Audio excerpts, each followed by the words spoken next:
What's going on, guys? Welcome to the new One Reason podcast. My name's Luke Henderson, and this is Noah Bullock. We are super excited to get this thing up and going. We may have a little bit of technical difficulties considering this is our first time, but I'm going to let Noah get into what this podcast is about and kind of what we want the goal for this thing to be. So basically what this podcast is going to be about is hunting, fishing, and trying to get some people closer to God. Today we're just going to go a little bit easier and just talking about how we fished this year in a tournament around here, and then maybe talk about a little bit of hunting, deer hunting, and then most of the time we're going to have a little Bible study at the end, but with this first one, due to us having limited supplies, probably just going to keep it with the hunting and fishing this time. I think first we're going to talk about how we had a pretty good season this year fishing. We fished these Friday nighters at Nolan and just had some pretty tough time, honestly, this year. Luke can talk a little bit about it. He caught more fish than I did this year. Well, kind of how these tournaments set up is like, so you'll go in and pay your entry fee, and you can either pay to be in like a big fish tournament or a 3-fish tournament. Most people do both. What we didn't realize until the big money was on the line this year, the last tournament, which we'll refer to as the Classic, is big fish really matters. And we noticed that throughout the year. This is what, our third year fishing them now? Yeah, it's our third year. So we're still kind of learning the ropes and stuff. We just kind of try to go out and catch as many big fish as possible. They're 3-fish tournaments, like I said. So we've always had in the back of our mind to try to get 3-fish limit. But yeah, we've had some ups and downs, and Mostly downs, but ended pretty good for us this year. So we'll get into that today. Talk about the Classic, kind of how we caught them and stuff, and just kind of how the year went, and then we'll kind of get into what we're doing now, transitioning over to deer hunting season. It's archery season here in Central Kentucky, so yeah, I'll let Noah talk a little bit about this. So first things first is actually the Classic was, we had a spot that we were probably going to try out. Had a big brush pile, about 17, 20 foot of water. Luke was swearing by it that was going to produce a big fish. We get to it. We catch a 13-incher on a swim bait and nothing else. So we've had this spot that we've been fishing several times in the past couple of years, but just really fell away from it at the beginning of the year due to not catching many fish. And we go over and fish it a little bit, have a couple bites, but nothing major. And there's a little bank wall that we started fishing a little bit that Luke wanted to fish for some reason that I thought was probably going to be pretty bad. But Luke's throwing a big worm. I'm throwing a little bit of topwater action. And Luke rolls over a little rock, and it's actually, he said, this is going to be my last cast here. So then he sets the hook, and usually anytime Luke catches a fish, he's yelling, oh, it's a big one. He don't say a word, so I'm like, well, he's got a little bitty fart on. And I see it roll out there, and I about pooped in my britches. And I drop the rod and get the net, and he gets it up, and I miss it with the net the first time, and then it flips up, and I finally get it in the boat. We dancing around like little girls, and we get it in the live well, talking about how big it is, and look down, and I said, Luke, where's that rod at? And we couldn't find it. So the rod that I was throwing was a little, what was it? It was a Spook rod. It was my topwater rod, and it was expensive. It's the last one because the last one I had, Noah broke it. So at the time, I wasn't too worried about it because my adrenaline was pumping because this fish. I didn't think it was that big when I set the hook on it, and I was just focused on catching the next one. And I started thinking about it a little bit more, and I was like, dang it, that was my last 7-foot topwater, my favorite topwater rod. And I was like, well, it's all right. Well, they always make more of them, and we decided to fish a little bit more down that bank. And well, I wasn't fishing much more. I was pretty heated, and I was excited because Luke caught that fish, but deep down I was hurting pretty bad because I didn't want to, the money that we won, I didn't want to have to use it to buy him a new stinking rod.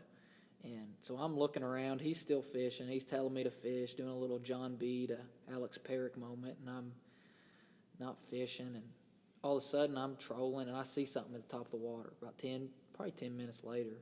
And I go over there, and it's the daggum Spook. And I grabbed the Spook and end up bringing the whole rod and reel in. And that was probably the highlight of my stinking fishing trip that time, because that'd been $300 down the drain for me if I didn't find it. But we ended up after that not catching many fish, honestly. We got on a little bit of a pattern at night that probably saved us, and had a little altercation with some guys, maybe close. Yeah. Fishing. Yeah. We fished a spot all year, and they've been seeing us fish it, and they pulled up on us and started fishing a little bit where we've been fishing, and they haven't fished it all year, and lost our cool a little bit there, especially with it being big money that night. And Luke had to calm me down a little bit, I think. I think what you'll learn throughout this podcast is Noah sometimes gets a little frustrated, but we all do, and I'm just there to kind of calm him down. There's been some other moments. This wasn't even comparable to the worst moment of all. Yeah, we won't name names. We won't talk about that one, but it was kind of the same basis, really the same area, just a little bit down the road, just a little bit down the lake, and it was bad that night. But yeah, we went to that spot we'd been fishing a little bit, and went to this wall that we'd been catching them on, and we caught a couple off of it. We had a little bitty point that they kind of loaded up on at nighttime, and caught a couple keepers off. Well, they weren't keepers, but they were. No, I caught one that was. Yeah, Noah caught one that was about 2.5 pounds. And we decided. I was like, this tournament was from 6 to 1. Usually they're from 6 to 11, so we had a little bit extra time to fish and kind of know what we had to do. But the issue with that is we run out of spots quicker. So, we kind of just sat and milked them and fished them slow. But like he said, it was about 9 o'clock when we went to go fish that spot that we'd been fishing all year long, and we pulled up and those guys were on it, so we left and went back to somewhere else. I can't even remember where we went, but we didn't catch any. We went to one of our other spots, and we just couldn't catch any. You would think. Been throwing big worms all year, and I don't think that's a surprise to anybody. Big worms, been catching them during the summer, and usually last year we caught them a lot on big spinner baits, but just couldn't really get that going this year. Just big worms, and wearing them out on some spoons. Yeah, I'm telling you. But I was like, let's go back and try that spot. It's kind of not really many people know about it, I don't think, or they don't fish it the way we kind of learned to fish it. Shout out to Noah's future father-in-law for kind of giving us the little hint about it. Which he didn't tell us how to fish it. We kind of learned it this year, just kind of by accident. We kind of drifted off the spot and started casting up at it, and Noah started catching them. And ever since, we've kind of done good there. So we went back to that spot, and that was our last spot. Yeah, we fished it the rest of the night. Yeah, and there was a few fish on it, and we decided to just close our night out there. We had, what was it, a 526, 540? 545. So a 5.5 pounder, and we had a 2. We had a 2. We ended up having like 8.6 or something. Yeah. Other two weren't worth much. But Noah caught a keeper that we needed to finish out our limit. So I told him, I was like, dude, that's the difference in getting money and not. But the thing was, when we got up there, we got in the weigh-in, and I'm nervous wreck, thinking it's 3 fish was what's going to pay out a lot. And I knew that we had one really big fish, and we had one that was not very big, and then we had one that was wasn't very big at all. But we get up there, and I look over, and we got a couple guys over there that are just absolute sticks. And I saw him pull out a 5-pounder. I see him pull out a 4-pounder, and he had a really good bag. I think he ended up having about 11 pound or something. But so we were nervous. We knew that we weighed in, and we knew we had the biggest fish so far, but didn't have the bag that we really wanted. And we were kind of nervous about that because we thought the 3 fish was the big money. And we get up there, and we let our fish go, and we're watching all the weigh-ins, and we're like, well, we're winning big fish for sure. And one of the guys we're talking to said, yeah, I think big fish is what pays out more. And we didn't really think he was being true to us. And old Mike pulls out the trophies, and that's what me and Luke really fished for. We really wanted the trophies. It didn't really matter about the money. And he said, he got the trophies out and said, first place is Noah and Luke Bullock. And I think that really meant a lot to us. We thought it was a 3 fish. Hey, 3 fish didn't even get, they got like a lot lower amount of money, and they didn't get a trophy. So big fish got trophies, so me and Luke took home the trophy, and that really capped off a year, especially since we had such a bad year. The year before we did so well, and then this year just struggled. But when it counted, it counted. Yeah, I think everybody had a little bit of different year. The weather just, it was weird, and the water was high, and then it'd be low, and we'd get a cool front coming through, and these fish were just confused. But we stuck it out and paid our dues, but I think we got our money back to cover the expenses of at least our entry fees. We really wanted the trophy. If this podcast takes off and starts doing good, and we decide to start like filming us like doing the podcast, we want the trophy in the background. I've still For sure, 100% trophy in the background. Yeah, I've still got the envelope that the check came in. That's awesome. The funny story that happened is I don't remember if it was you paying or me. No, it had to be you. It was me. I went in the first time that we ever fished it, and I said, so he asked our name, and I said, oh, it's Noah Bullock, and then I said Luke, and I don't guess I said Luke Henderson because that's Luke's name, but so the thing has been Noah and Luke Bullock, and we never really thought much about it. Didn't really matter, but that final one, because it was a lump sum of money, they made it as a check. So the check said Luke Bullock on it. And Luke was too scared to go up and talk to the guy to change his name that he just kept it. It definitely wasn't because I was scared. It was just I didn't want to ruin our mojo that we had going on. Because all those guys out there think that we're brothers or something. Yeah, they think we're brothers. And the bad thing is we'll take turns going up to pay, and the tournament director, Mike, he'll be like, now, I always try to figure out what kind of bullocks y'all are. And I never know what to say because I'm like, this guy don't know who we are, and I don't know who I am at this point. But luckily, if it wasn't for Noah's future mother-in-law, I'd be $500 short. Yeah. So she got me fixed up, so shout out to her. And so, yeah, that's basically the fishing this year. We just went out and bought a new Ultrex, still getting it hooked up to the boat, so I'm super excited about getting it out, do some crappie fishing this year. I won't be doing any crappie fishing. Yeah, Noah loves hunting, but he's not a big cold fan, so we're going to have to work on that, get him some heavier clothes. It's not much of the cold. It's being wet and cold.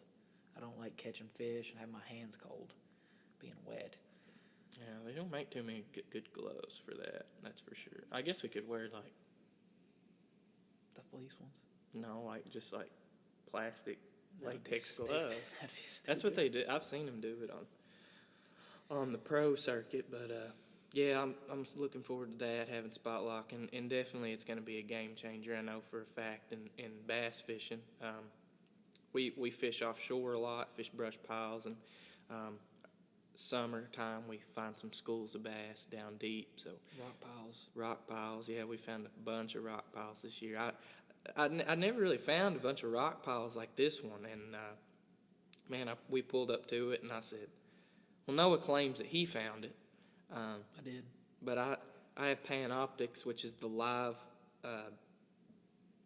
what is it? Live scope. Well, yeah, live scope, live sonar, where you can basically see the fish swimming down, and you can move your trolling motor, and it's looking in front of you. Forward-facing sonar, that's what I was trying to say. But anyway, you can see these rocks down there, and I was like, no, there's fish down there dotted up. And most of the time when I say that, All the time he says that. They're either crappie or something else. We never catch them. yeah, I'm still in the process of learning. I can tell crappie because of the way they're sitting on brush piles. But I can't tell if these are like bass. And if they are, I don't know if I can catch them. That's the issue. So, but luckily we wore them out there. And then Yeah. Dad and I went back and caught some on topwater. They were loaded up on the flat up shallower, and we wore them out there. They were What did we catch them the first time? Pixie sticks, throwing drop shots? drop shots, and Throwing the drop shot. I hate throwing the old pixie stick. oh, I love it. That's a good teamwork for you. It's where the other one doesn't like doing something, the other one does, and I think that's why we do so good together. We know what each other's thinking. It's kind of like that relationship Devontae Adams and Aaron Rodgers had. No, not really. You know. Because we're actually good. But Oh, yeah. Okay. Luke is like, I think I call him Shaky Head. Because he's the king of it, man. He can catch some fish on a shaky head. And they call me Mr. Frog Tog. Because I can wear him out on a frog.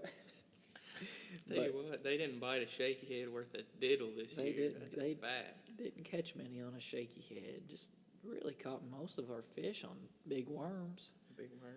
Crankbaits a little bit. Not much though. I caught that one on a spoon. That giant that I caught. It's on a spoon. That one night that we won big fish. We got fourth, I think, in the tournament. We had a school just loaded on this place. And Oh yeah.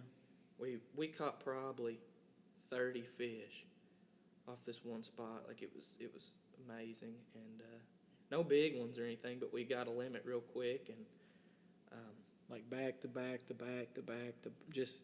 And You it couldn't was- keep them off. yeah, it was one of those days where it was like 100 degrees, and I told Noah, I said, dude, I got to sit down. I was I was sick that night because I got too tired, and it was hot, and but we ended up catching a big one that night too. We've caught a lot of good fish this year. It's just I don't know where the Not 3-pounders are. Not Noah. I didn't. Luke caught the two biggest fish we caught this year. We caught 2 5-pounders, and Luke caught both of them. I think both of them on a big worm, right? Yeah, And same cut. No, yeah, same color probably. we struggled all year really, and then we had one, before the classic. We only moneyed two or three times, if that. And the week before the classic, Luke ditched me actually, and I had one tournament to fish left, and I had to fish or I couldn't fish the classic. And I was like, Luke, we got to go fish tonight. No, I can't. So I ended up going out with Dad. So me and Dad go out, and we end up having it was awful. And I think nobody caught any fish, but me and him put on a little bit of a clinic. Caught I wouldn't say a clinic, but we had 8 pound, 3 fish, and everybody else didn't do very good. I think we got second in big fish and second in total. So we got a pretty good paycheck that week, and that was a pretty good week. But honestly, just couldn't really get them this year. No, they were few and far between. A lot of the spots that we usually fish that produce for us, I don't know. They were weird this year. I guess we're just beating our spots way too much, but we're finding new stuff and finding new areas, and we're learning as it goes. And Really hoping deer season goes a little bit better than how we fish this year. I think I just got a new property and got some cameras out, and I think I have one over there I got pictures of him a couple times, not many times. I tried to figure him out, but I just couldn't get him. I got him in a little food plot that we made, and that's about it. He's about 140 inches, probably 130, 140 inches. Pretty good deer for the first year there. I got the bow. That's probably all I'll use this year. And then I got one over there that's got a drop tine, but it's pretty young deer, probably 120, 130 inches as well. But I think Luke's got the big deer of the year this year over at his place in Yellowbank. So I'll let him talk about that a little bit. Yeah, what is it? We started running cameras and putting stuff out about end of July, early August, and been running cameras ever since.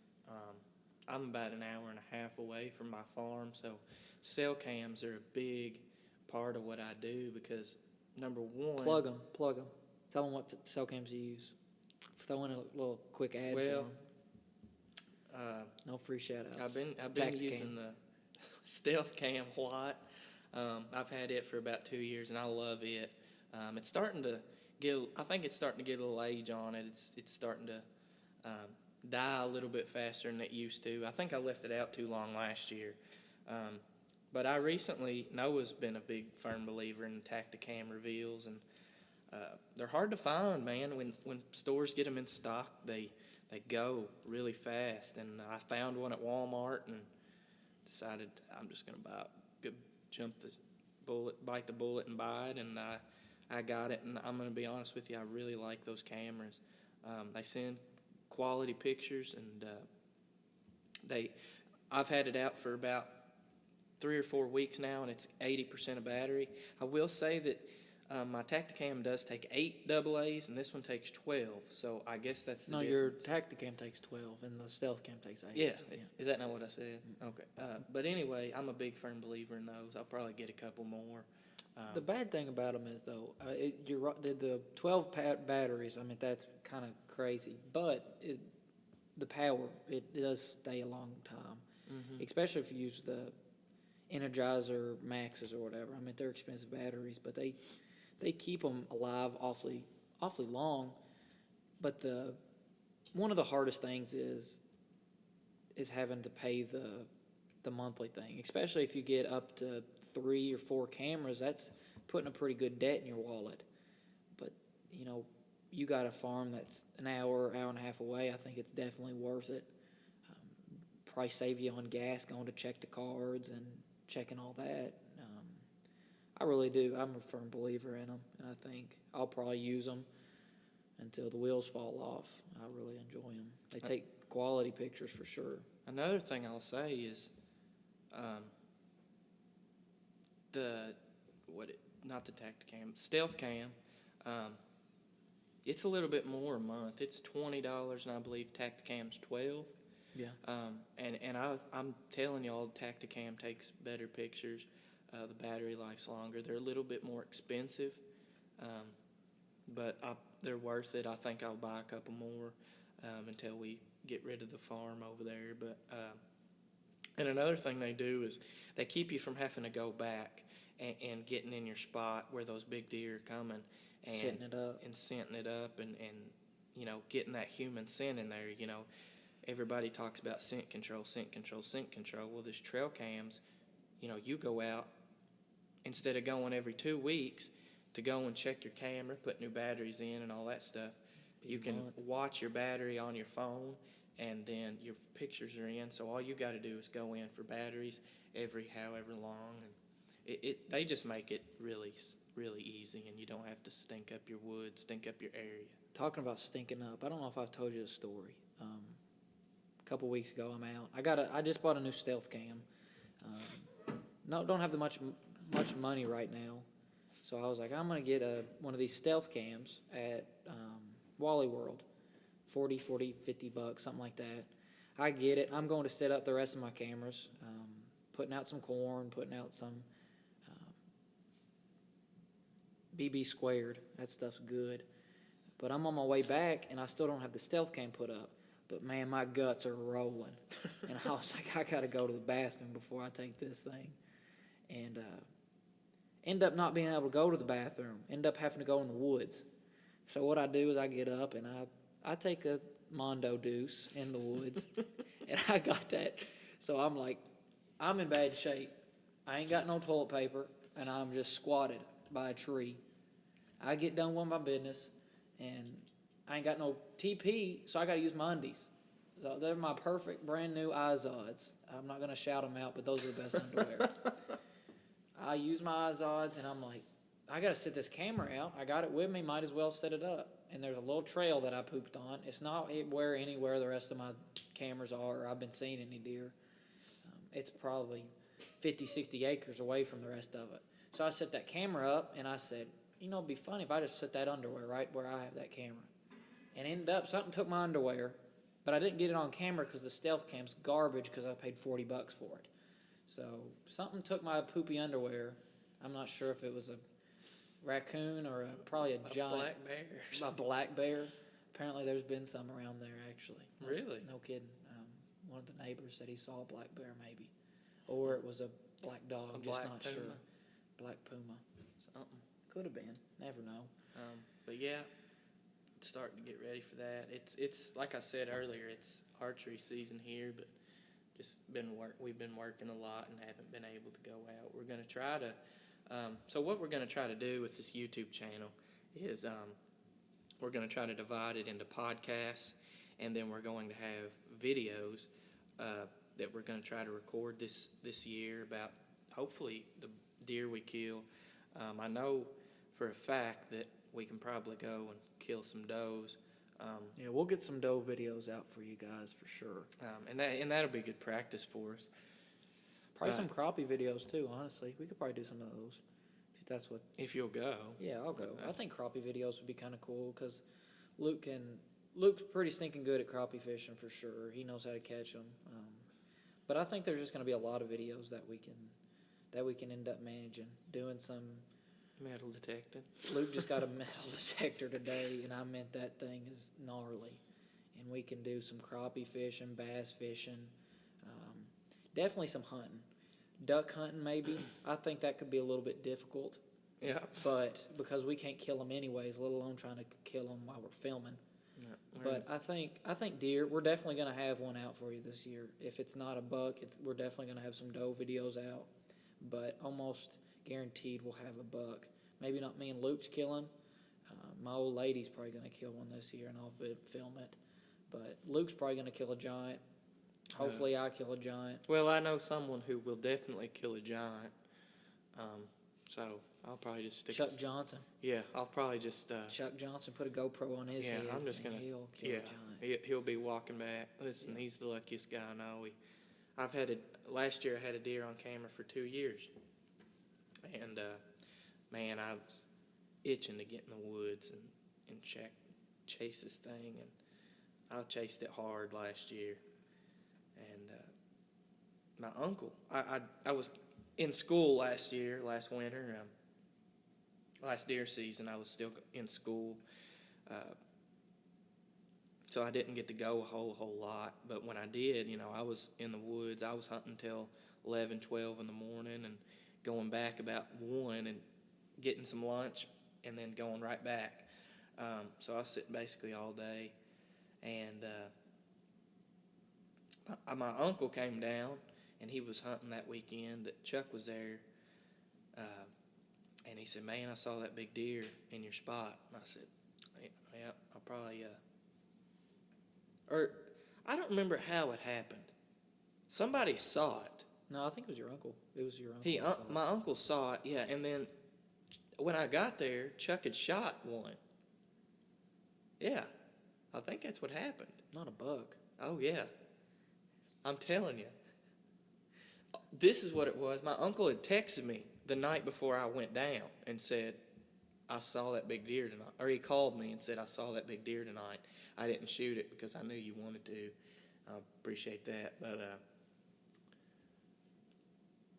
when I got there the next day, they were all standing around the truck, and Chuck said, "I shot one. I don't know how big it is, but it could be that." And he was kind of describing it to me, and I started getting sick. I started getting nauseous, and I was like, "Chuck, I'm telling you, you killed that deer." And we we let it sit overnight, which is very risky over there because the coyotes are very, very thick, and you can't let anything lay overnight. Lucky it got super cold that night, so hopefully that scent stayed down. But that next morning when we all got out of the trees, we went back and found it, and sure enough, I remember you calling me, and you just sicker than a dog talking about it. Oh, I couldn't talk to Chuck for like a week. Because Luke bow hunted it all year. So me and Luke went over there, and he had 2 big deer over there. He had one that was a drop time buck. Didn't have a drop time, but the year before it did. And it's a super old deer. And then he had that one that looked like an absolute horse coming through the woods.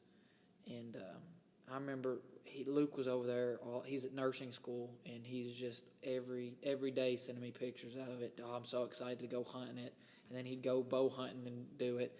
And Chuck goes over there, goes gun season and kills it. And I remember how sick Luke was.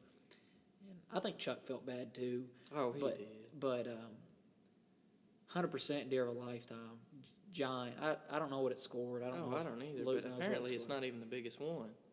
So the thing is, the one he killed 2 years before that. Yeah, that was a giant. It was bigger than the one he killed last year was smaller than that one. But the one it's Boone and Crockett. It's 160 inches, 100%. You think? Yeah, probably. But anyway, yeah, this other one. Said he had to go to the bathroom, so he was walking back to the trailer. We stay in an old trailer. It would not pass any kind of inspection, that's for sure. I come back, I probably got every kind of disease under the sun after staying in it. Probably. But anyway, he was going back to use the bathroom, and where I'm getting pictures of deer now, I've kind of switched up my spot game plan this year, but where I'm getting pictures now, he was walking and saw a tail flash and saw some deer running across the field, so he said he belly crawled up there and popped over the hill and saw one and shot it, and it was an absolute giant. And moral of the story is this Chuck is just the luckiest man I've ever met. Catches 10-pounders, just a absolute stellar guy. One of the best guys you'll ever meet, but man, is he lucky. I don't know what he does. I think he just doesn't care. No, I don't think he does either. I think that makes him deadly. Him deadly. We care too much. See, we get too much into it, and it's just, I don't know. We've been struggling. Noah's the one that killed the last deer, but I haven't killed one probably. We'll talk about it on another episode, and we'll talk about Chuck a little bit more in some episodes.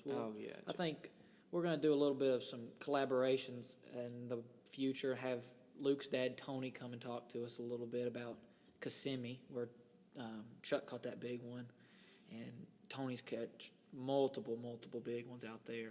We'll talk about it a couple episodes for sure, and then maybe have Chuck on here one of these days. I think Chuck would be a hoot to have on here. Chuck would definitely be a hoot to have on here. But you about ready to wrap this thing up? Yeah, we'll wrap it up. I feel like we probably went a little bit over. But we appreciate you guys. We do appreciate y'all. Hopefully this shoots off, and God bless. We'll see you at the top. Yep.